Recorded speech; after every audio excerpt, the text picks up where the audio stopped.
Hey, this is Peter from In Flames. You're inside the circle pit with Erik on Riff2 in Detroit.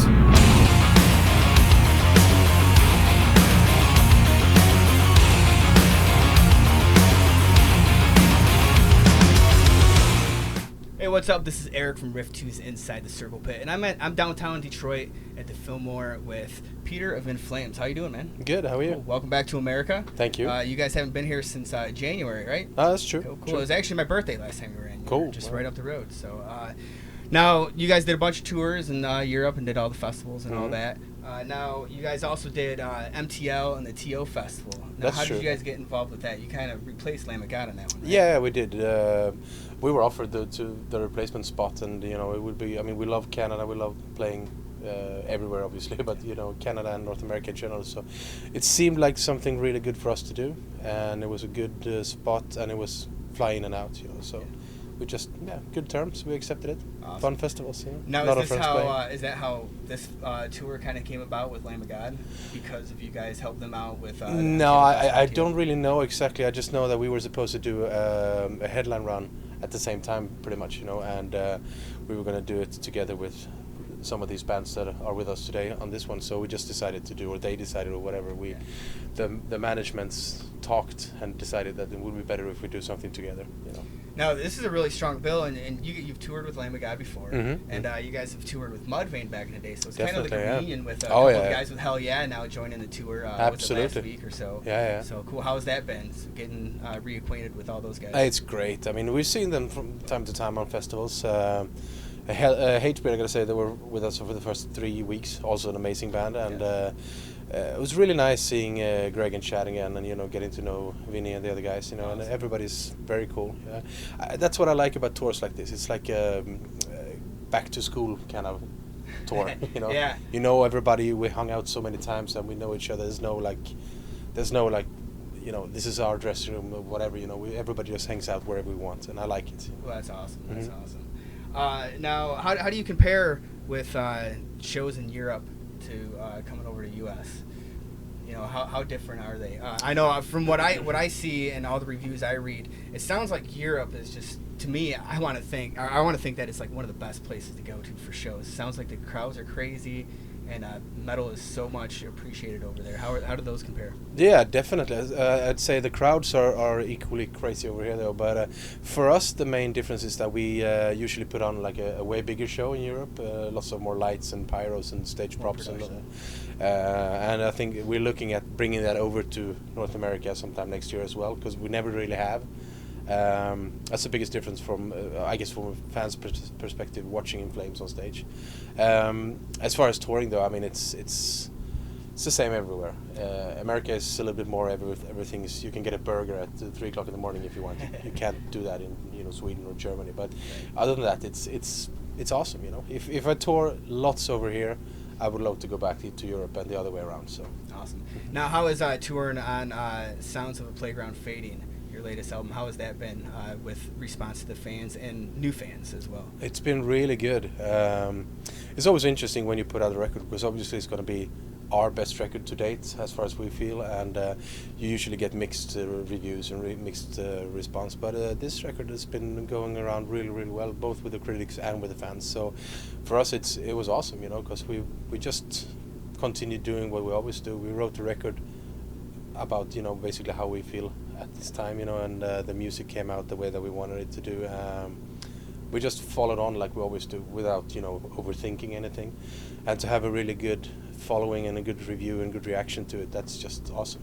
That's awesome. It sounds great. I mean, every album you guys have always done, it's been a really crisp sound. It's always Thank you. Just amazing from beginning to end. Now, something a lot of people might not know about the writing process with this one. Now, Bjorn kind of really wrote this pretty much the whole album. And how do you guys go about with writing, and how much do you get to put into it? Bjorn wrote all the music, all the riffs, and then we arranged it together. Anders did his vocal parts together with his producer, and then we we listened to everything and we arranged it, and we actually recorded this album twice. The first one was kind of on a demo stages, and we talked about what we wanted to change and stuff, and then we went back in and did the final product. It's a really, really good process. Before Jesper quit, so he and Björn used to do all the stuff, but we've always been obviously I do what I want on bass guitar and Daniel on drums as well, and it's a really good process for us. It's working really well. Well, it's worked out great. You guys actually won a best album for Metal Hammer. Yeah, Awards, we which did. is Yeah. awesome. So Yeah. congrats on that. Thank one. you. That's just amazing. Now you just came out with a customized Ibanez bass, correct? Yeah, well, I have two. I came up with the first one 3 years ago, I think, and the second one 1 year ago. Yeah. Awesome. So I have PIB 1 and PIB 2. Really, Awesome. really good. It's fantastic. It's a dream come true when you get to make your own instrument, and Right. just use your own specifics, and you tell them what you like, and they create it. I could never go into the technical details now because I don't really know them. I just describe what type of bass I would like. A really solid bass that's not too heavy, because then I get back problems, and I'd still like the good tone in it. And we started out from a SR 1005, and we kind of did specific minor changes to that, and just specifics that I prefer from other basses that I've tried, and we did two of them. That's awesome. And of course, you probably use that on recording the albums too, right? I used to. I recorded with it and I play with it live. The PIB 1 is a black one, like neck through thing, and the PIB 2 is a bolt on kind of thing. So it's a little bit cheaper and easier for fans to get a hold of, because I don't want I obviously don't want it to be expensive, because then nobody would be able to get a hand of it. And I didn't do this to make money. I did it because I wanted people to, be able to play my bass. Right. Awesome. Now, one thing a lot of people don't really know is you guys have always had like session keyboardist players. You guys ever plan on making a permanent position? No. We had people in the studio, helping us with keyboard sounds and keyboard parts and stuff like that, electronics. But we never really had a session keyboard player. We had different people. On the records has been a guy called Örjan Örnklo, a Swedish guy, really, really talented. He used to be in a band called Misery Loves Company. Have you ever heard of them? Yes, Mm-hmm. they have. Awesome, cool. Now, besides being touring and being in Flames, you're pretty busy outside of the band.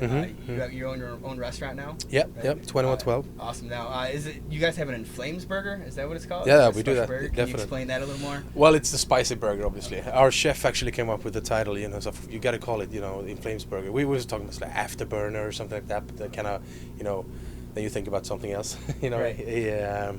Burn twice was another word, but he said, why don't you just call it In Flames burger? It's like, oh, yeah, it's pretty good. It makes sense, right? 'Cause Makes you were sense. born at Me and Björn, Okay. we own it. It's a burgers and beers place, Lots Awesome. of beers, lots of burgers, and it's Yeah. amazing food. Do you get into like brewing beers and any of those craft beers and stuff like that? Not yet, but we do a lot of we work together with a lot of different small breweries, and we try to have a big rotating schedule basically when it comes to the beer, so that you will always be able to discover something new. Yeah, awesome. Now, another thing that you're also involved in is with a charity called the Barn Foundation, or Barn Cancer Fund, Barn yeah. Cancer Foundation. Yeah. Can you tell me a little bit more about that one?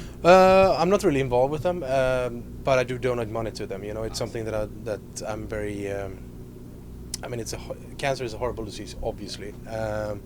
When it comes to kids, that gets cancer and they haven't even been given the chance to live a life yet, that's just heartbreaking. So I do what I can, and I try to make people aware that it's really easy to, whether it's $5 or $50 or 50 cents, whatever, anything is a difference, makes a difference. And Barn Cancer Fund is a Swedish organization, but they do work together with a lot of different ones, obviously. And what I try to do is make people aware of your local charity, and try to make people contribute with whatever they can to help out, and I think it's really important, so one day we can beat cancer, hopefully. Yeah, hopefully. Awesome. That's great. Well, a couple more things before we let you go here.